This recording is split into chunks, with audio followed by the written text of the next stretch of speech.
Hi friends, మీ ఇంట్లో కూడా ఇలా పాలు ఎదిగిపోయాయా? సో ఎదిగిపోతే మాత్రం వాటిని పడేయవద్దు.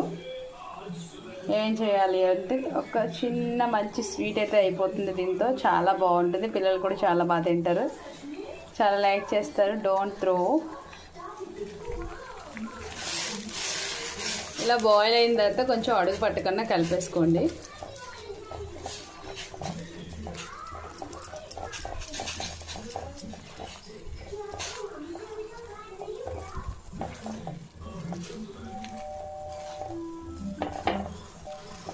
వాటర్ని అయితే వడకట్టేసాను.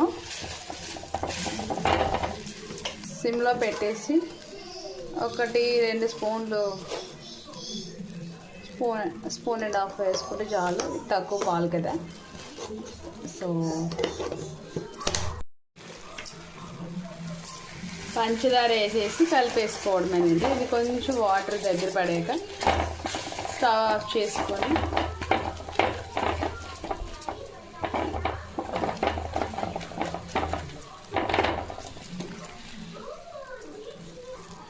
ఒక యాలక్కాయ అయితే వేసేసుకోవడమే. అందులోనే వాటర్ స్క్వీజ్ అయినంత వరకు ఉంచేయడమే.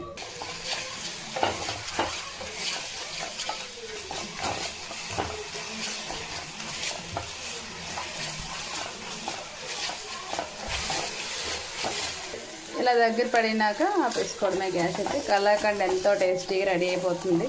చూడండి, ఎంత స్వీట్ కొనాలంటే మ్యాక్సిమం ఒక 20 రూపీస్ తీసుకుంటాడు వాడైతే ఒక పీస్కి. చాలా సింపుల్గా రెడీ అయిపోతుంది.